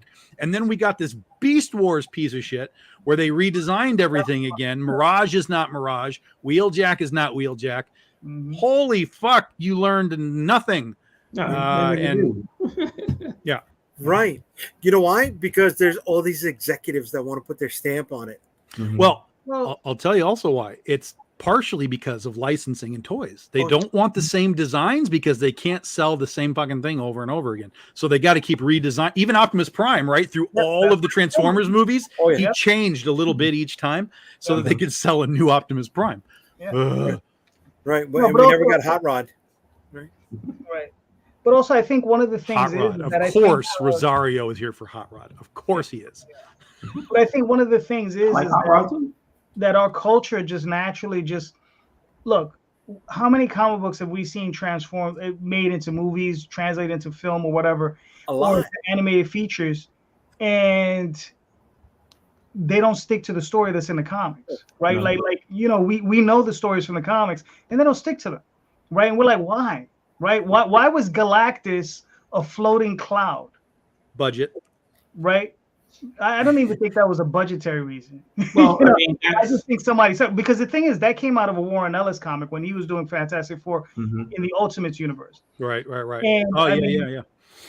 So I mean, where why is that? And I think Hold it's on. just a lot How to do about- with the fact that hold on, let me finish my point. You know, Okay. I thought you weren't. Excuse me. I just think that it has to do a lot with the fact that everybody wants to put their thumbprint on something, Mhm. right? Yes. So you have these new creatives coming in, and they were like, "Well, I want to make it mine," right? They Mhm. don't want to pay homage to what's been done. They just want to do what they want to do, right? That's why we ended up with the new Star Wars, right? Because they didn't want to pay homage to what Lucas had done. He had left them a treatments for 3 movies, and they were like, "Well, why are we going to do that? We want to do something new," right? Right. Whereas if you look at the Japanese and they translate the manga into anime, that anime tends to be taken directly from the manga. And I mean, if you watch My Hero Academia and read some of the manga, almost shot for shot, right from the pages is on that Right, screen. but that doesn't always happen, bro. I mean, Death Note, it didn't happen like that, but it's happening like that. You're talking about what's Death the- Note? Are you talking about the anime, or are you talking about what they did at Netflix? I'm talking about the anime. And I like the Netflix, the live action more than I like the anime. Okay, I mean, you're obviously speaking for yourself. You motherfucker. I mean, a lot of this stuff Obviously is, speaking for yourself. it has a lot to do with what came before it. So, the Matrix, you had black leather. So X-Men had black leather, and you have a Cloud and Galactus again because they don't want to make comic book movies. They don't want that silliness in the movie. You don't want Right. a what is a planet-sized person. They'll Well, say, "Oh, that looks ridiculous. Nobody's going to believe that." Well, even the X-Men. What did you expect? Yellow spandex? I mean, they were afraid of comic books. Yeah. Mhm. I mean, Well, we just Blade saw was- Deadpool Wolverine, right? He Right. came out in a yellow costume, and that's what everybody wanted to see. Yeah. But I mean, how many times were we told that Blade was not sold as a comic book? It was sold as a vampire movie. Yeah. Sure. Yeah, of Right. course. Yeah. But we know But that's not a superhero movie, right? It's Right, not no. in the comics. He was in black pants, and I mean, it was a very Right, but easy he- translation. No, but he wasn't even in the com. I mean, he didn't even have his own book. He wasn't a lead at that point, right? No. He had always been part of an ensemble, and Sure. even before that, he wore a brown safari jacket and ski goggles. That was Yeah. his look. It was from what, Tomb of Dracula? I think that's where you first With came. Dracula, and then he was in the Night Stalker's book Mhm. Okay. for a minute. Because right? it's funny. I saw the Blade movie. I didn't even know it was a comic book movie because I wasn't familiar ever with that character because I never read any of those books. They were just a little bit before my time. And that was the catch with it, is that no one knew it was a comic book. Right. They didn't like it. Didn't even say based on the comic book. It said graphic novel. Mhm. And the, But it didn't even have to be bound by any lore. They were able to go off on their own. Yeah. Which made it that much more interesting. Mhm. Here we are, we're talking about it's not following the manga, it's not following the storyline, right? But when something didn't have to, it's one of our favorite films. The thing is though is it an improvement? That was an improvement. Was Galactus being a cloud an improvement? It wasn't not an improvement. See, but I- it I wasn't. think- But Marvin, you mentioned it earlier when they followed the trend, right? Yeah. So they followed the Galactus trend of brown smoke in the Fantastic Four movie, and they made him yellow smoke in the Green Lantern movie. Green Lantern. Yep. Yeah. Parallax. Right? They follow the trend, whether it's Right, shitty or but not. like you said, is that they're both movies afraid suck. of those kind of movies because, like you say, is that your two best Transformer movies are set on Cybertron with no people or very little people. You had Spike and Daniel, etc. in the anime movie. Like you're not going to make a live action movie with no people in it. They're just not going to do it. Like you don't. I don't care about what's his name What are in you those talking about? movies. Didn't they release The Lion King? That only had one live action shot in it, though. It's technically animated. But there's that thing in Hollywood where they always feel that the viewer needs to relate to somebody that's on the screen. Right. Yes, and Hollywood, that's incorrect. Yeah. God help us all. That is incorrect. It doesn't hurt, but it is not required. It's like I remember when there was like, why are there suddenly like kids in Friday the 13th movies, like Corey Feldman, and then That was the unnecessary. little kid from the fifth one? Like, what are we doing? Like, we don't need children in Friday the 13th movies to relate to them. But a lot of cartoons were like that too. Like the Dinosaurs had kids with rings, and Or you how know, all about that the kind of stuff. Predator movie? You didn't need a kid in the Predator movie, Right? Yeah. right? Which But- Predator movie had a kid in it? Oh, the lad, that one. Yeah, The right. the guy who his last name. He was in Black. the first movie. That guy. He was in the first one, right? Shane Black, Oh, right? geez, yeah. But That then you had the kid in the second Terminator movie. Did that? But see, Oh. that's okay because you have a story that works with Yeah. a purpose to have a younger kid. So again, it's all context and so on. Yes. But so many times things just got shoehorned in. Like, well, if we have this movie that's all adults, kids won't relate to it. Bullshit. Kids watched RoboCop and Rambo and bought the toys. I mean, like we don't need that. It's not a requirement. That's stuff that's coming from focus groups. So they put those things in front of a focus group, and the focus group says, "Hey, why don't you put a little child in?" It was like the old joke from the Cosby Show whenever the ratings were tanking, you bring in a new little kid onto the show. But see, He-Man, that whole He-Man property was built up through focus groups, right? It wasn't like we had a cool idea. They took a little bit from the Conan stuff. They took a little bit from the Star Wars stuff, right? They took a little bit from the G.I. Joe stuff. But He-Man also ended with morality tales. They were like, "Hey, kids, this is why somebody is a bad guy, and don't be a bad guy." So yes, it didn't have kids, but it did. Right? But from the very outset of it, right? They had 3 different He-Mans built, and they went with the one that the kids played with the most in play testing. Sure. And they kept going from there. Yeah. Right. So it wasn't something that was genuine. Does it continue today? Yeah. To the extreme, because now you're changing endings of movies because someone in the focus group didn't like the ending of a movie, or because someone didn't like the path a movie took. They're going back and doing reshoots. It depends. It depends entirely on the director. Do you think Quentin Tarantino or Guillermo del Toro are going back and being like, "Oh, they're not doing test screening. Like it. They're not doing test screening, bro, because they don't give a shit because they're real fucking creators, they're real artists." Well, I mean, and they're like more like us, where they're creating something for themselves and not for to try to hit every quadrant and make $1 billion. Well, that's why Tarantino movies never gonna make $1 billion because he don't have no focus groups. But they're still better than any movie that's ever made $1 billion. I've never seen a Marvel movie that's ever going to be better than a Quentin Tarantino movie. No, of course not. But I'm saying is that's what those focus groups are there so they can make $1 billion. How can we make the most money? We need to be able to bring in someone of the 10 to 20, 20 to 30, 40 to 50. That's a regular face. Yeah, and they have to connect with each one of those quadrants has to connect with movie. If not, then we have to go back and do reshoots. I like Tarantino. I don't think all his films are bangers. I'll give you that. There's a few.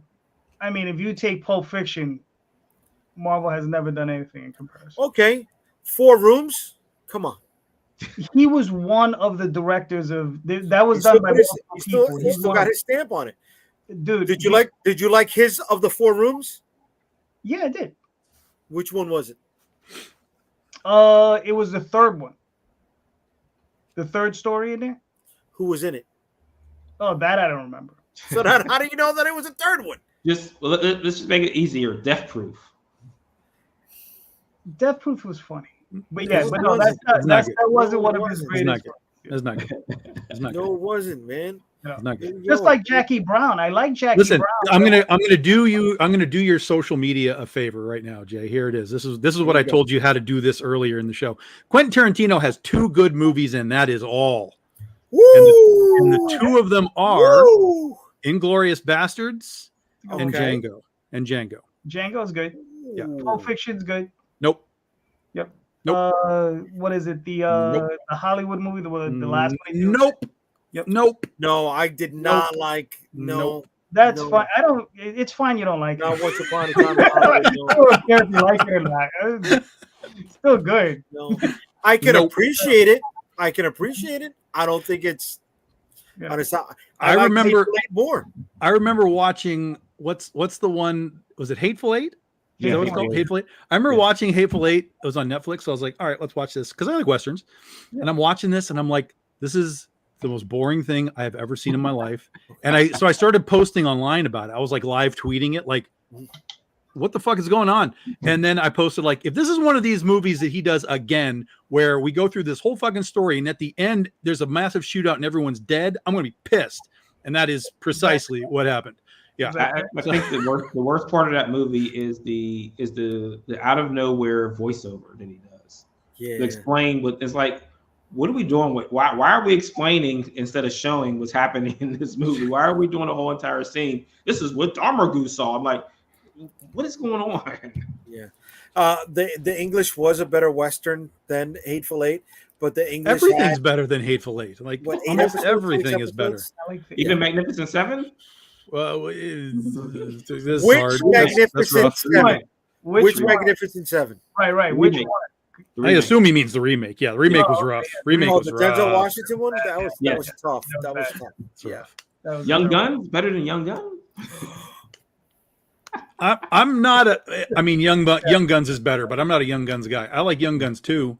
I'm not a first one guy. Oh, not Young Guns too. No Yeah. way. Yeah, Okay, all right. Hands down. Best Western made. Tombstone. There you go, brother. No, you go. The Good, the Bad, and the Ugly. Okay. Okay, I'll go with Marvin. Good, I Bad, can Good, appreciate the old stuff, but it's too old for me. It's a little too. Spaghetti Westerns. No, I like, Yeah, it's a little It's too. just Yeah, I like it grimy. I mean, But- because that's as grimy as it gets. I like. but I that. get it. I get it. The favorite Western, but how is the answer not Blazing Saddles? But yeah, that's good. That's good. That's good. That's a solid choice. Yeah. I'm surprised that made it to Netflix for a little while. Let me tell Solid you, choice. man. Oh, I did too. I made a post about that. I was like, in 3 seconds, Gen Z is going to melt down because Blazing Saddles is on I here. was all Here's- over it. It's 50 years this year for that movie. Really? Yeah. And there is no fanfare. There is no celebration. There is no like, hey, this movie's great. Like I the think I love world the would backstory. evaporate if we celebrated this movie. I love the backstory about it more than I love the movie. You know, it was It's a supposed to be great Richard movie. Pryor, not Cleavon Yeah, Little. Richard Pryor. Yeah. Right. Gene Wilder came in at the last moment also. Yep. It was, and that being the movie that broke up Gene Wilder and Mel Brooks. They never worked together again after that. Right? Dude, so many layers to that. But Tombstone, I think, is the best Western ever. Followed closely by Silverado, in my opinion. I think For me, Silverado's pretty followed, I would say Quick and the Dead, good. Okay. the Sam Raimi movie. I like the Quick and the Dead a lot. Okay.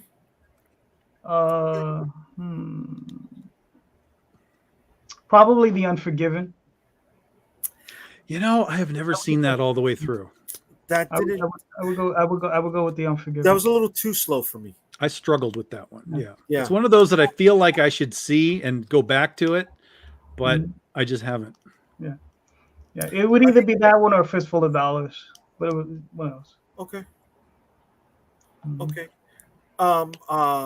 What was it? Butch Cassidy. Watching it again, it doesn't hold up. I saw it maybe a year or two ago. Butch I Cassidy. don't get halfway. I never watched it when I was a kid. I got like halfway through it like a couple years ago. I couldn't get through the whole thing. I felt like I was watching The Sting all over again. it was very influenced by 70 years art direction. Mhm. They couldn't stay true to William. You got me right in the heart, William. I'm loving this, bro. Three Amigos was fucking good too, bro. Come on.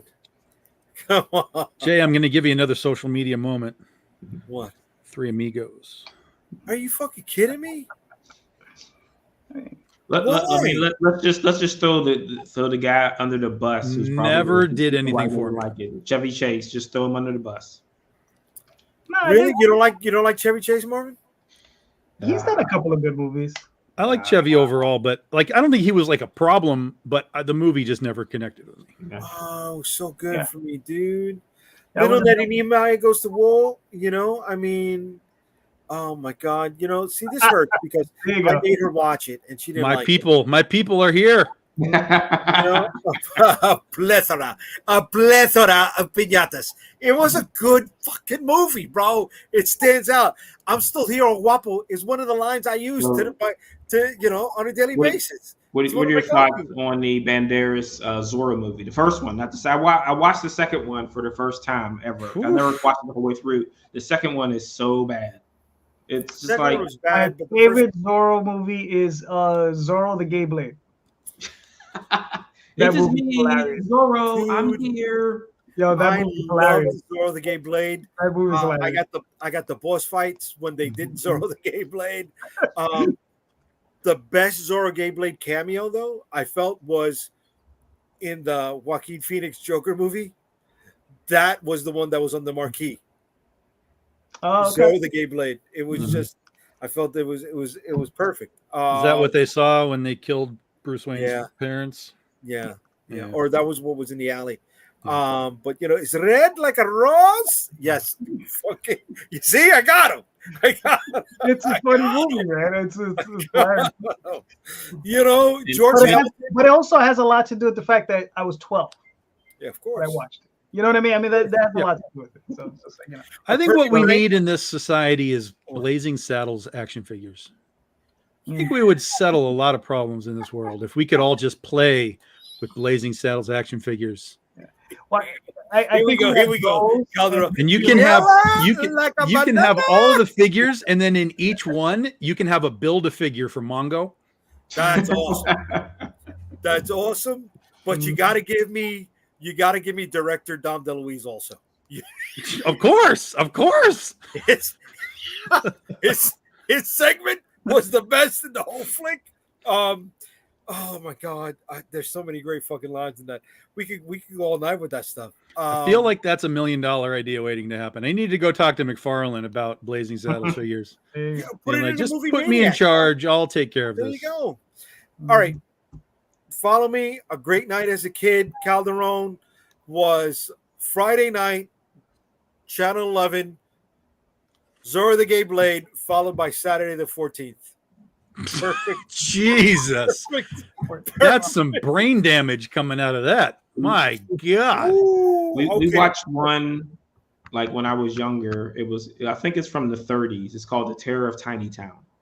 I never saw that. Wow. And it's all little people in ponies. And the Terror of Tiny Town he's the terror because he's taller than everybody else in town. Oh wow. Okay, I never seen that, and I'm scared to see that. But I want to test you guys.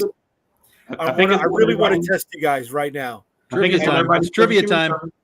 Trivia time. Trivia Trivia is about time. to happen. All right, and this is Mario helping us out over here in the chat. Can you identify what movie this line came from? Not these Rosemary Bleeds. That's but the Cannonball these Run. Rosemary Bleeds. Cannonball Run. Yeah, boy. Bloopers from the Cannonball Run. Yes, sir. These Yes. bleeds? These bleeds? I'll These take those bleeds. bleeds right there. Yeah. Oh my bleeds? God, Cannonball God, Run is another that's classic flick, bro. Classic. Classic flick. Epic Not classic. available on a streaming service and not available on Blu-ray. Really? Yes, it is. Yes, it is. You can get the Blu-ray. Well, no, it's discontinued. It's Well, available. that's but- it's Oh, you, okay. but you can find it. It's not. Yeah. It was printed enough that you can find it. It's not going to cost you an arm and a leg. But yeah, it is not out there. Captain Chaos. yeah, Cannonball the Run bits 2 is in also there. very hard to find. Yes. Dun, dun, dun. Right? History of the World Part 1. Doesn't hold up. Really? Oh, watched it. I disagree. It Really? works pretty good. No, Yeah, it doesn't. it works pretty good. I wanted to. Works pretty good. Certain segments, Gregory Hines holding the big. You're laughing right now, so it holds up. Right. You're literally Thinking about laughing it. right now. But not everything. Not everything. You know. Good to be the king. Come on, man. Yeah, Come yeah. on, man. Yeah. Like Torquemada, the Inquisition. Okay. Yeah, That's fantastic. Oh, funny as hell, man. The Inquisition. Here we go. The Inquisition. What a show. Yeah. Come on. You're already on the floor laughing, man. It Yep. holds up. We have proven that it holds up. Yeah. You're not even watching the movie and you're laughing. we gotta do a live watch. Just play it and just see who fucking cracks first, man. Jesus Christ. Is it on Amazon? Because they have that watch party feature. They do? Oh, is that right? Yep. Dude, I didn't know that. Oh, we gotta do that then, dude. That's interesting. We I'll have to gotta check do into that. that. I did watch an old movie we used to watch a long time when we were younger, Ice Pirates. I love it. Wow. Robert Urich, Yeah. Yeah. Space Ron herpes. Perlman. Yes. Come Right? on, bro. Space herpes? That was Yeah. from Space herpes. Yeah. Yes. Space herpes. Bruce Valanche. I mean, I don't think he's ever done another movie other Yeah, than Ron that. Perlman, you not too? Ron Perlman? Yeah, Ron Perlman, yeah, early Ron Perlman. Ron yeah. Perlman. Rosie Greer. Mhm. Fucking Jesus Christ. Ron Perlman was in Blade 2 also. He was. Yeah. Angelica Houston's in there also. Angelica Houston. That's right. That wasn't her father, right? Who's the old man?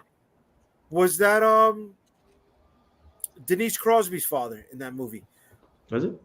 Yeah, when they finally made it to the ice planet. Oh, yeah. He was in the chair. Who was that? Was that Barrymore? No, that wasn't Barrymore. Was it? I don't remember who it was. John Barrymore in Yeah, it Ice was an Pirates? old- Are you kidding? It was an old name. No.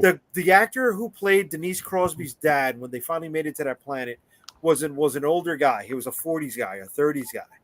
I Look don't it up on IMDb. It's all there. It's all All there. the answers are there. I know Marvin. Carradine, right? John Carradine? Carradine. Well, That makes there more we go. sense. Okay, now Carradine does some trash movies. Yeah. but the father Carradine.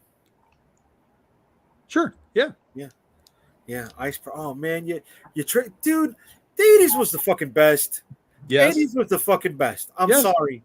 Yes. I'm sorry, bro. Megaforce, I want to get Oh, that you're stuck on Megaforce, man. You got to roll the dice. Get off of that. Get off that square. Good, dude. Listen. Conan, Beastmaster. Yes. What is it? A Dragon Slayer. Yep. Sword and the Sorcerer. Okay. Well, Krull. Oh, I never Krull. really watched it. Krull's great. Kroll. Krull is fun, man. Definitely Kroll. They would not take me. My bastards of relatives would not take me. They wouldn't take me. You're from the future, You're right. Yeah, you're from the future. Yeah, that's from there. right? Laser blast. Laser blast, right, Jay? Stop. Laser You made me blast. see that shit. You made me see that shit. Battle Beyond the Stars, Last Starfighter. Last Last Starfighter. Starfighter. Yep. Even the animated stuff was good. Star Chasers, Last Unicorn, Transformers. Transformers. Heavy Metal. GI Joe the movie. Remember Heavy that? Metal. Yeah. Heavy metal. Cobra. La, Both la, la, heavy la, metals. la, la, la, la. Both heavy metals, bro. Both heavy metals fucking rocked. Secret and Nim. Secret and Nim. Dark I Crystal. can't- It will never be not funny to me that movie was rated G with all that blood in the movie. Which one? Secret of Nim. How was that rated G? Okay. There's no way. Well, that's like Watership Down, dude. I mean, Yeah. that's people looked at that as like, oh, it's cartoon, like it's Yeah. G-rated. Yeah, Yeah, it's like a psycho rabbit, like having visions of the future. Like, what is happening right now? Yeah, Yeah. that's Yeah, how I. but you know what? Sometimes the G movies got a little too emotional as well. Yeah. You tell me you didn't cry at Old Dogs Go to Heaven? No. You had to think about it. Like, wait a minute. No. Listen, I can say I cried at the Transformers movie when Optimus Prime died. I cried there. Do you know the real thing, the real story behind Old Dogs Go to Heaven? Some dogs went to heaven. I don't know. No, I So, can't. all right, it was Burt Reynolds, Tom DeLuise, stuff like that, right? The little girl who performed the voice in All Dogs Go to Heaven Mhm. was killed by her dad after she recorded her final lines.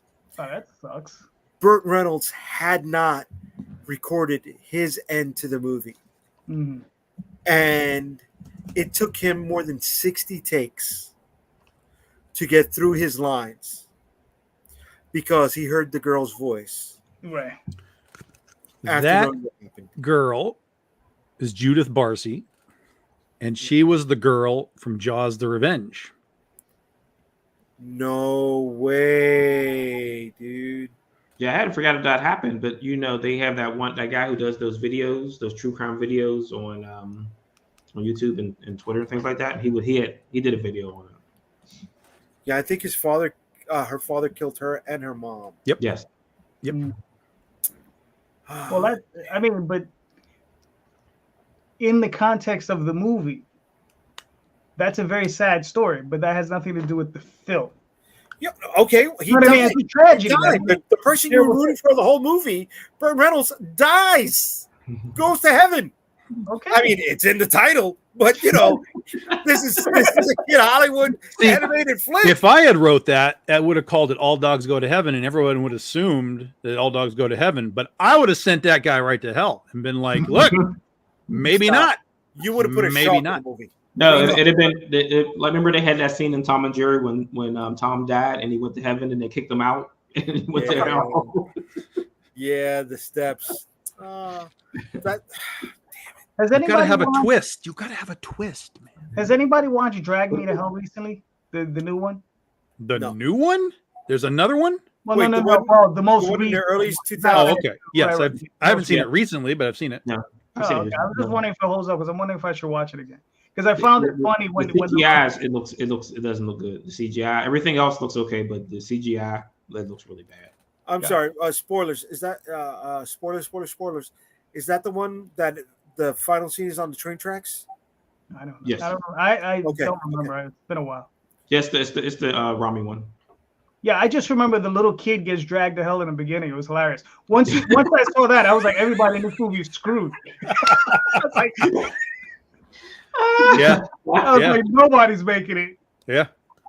Yeah, I When like the that. kid I liked bites it. it, I it thought it was just- good. I thought it was Yeah, fine. That's right. And that was the big disappointment for me, like for Aliens versus Predator 2 Requiem. Like right at the beginning, like a face hugger comes out and just whacks a kid in the face. And I was like, oh, we're all in. Like we're all in on this movie.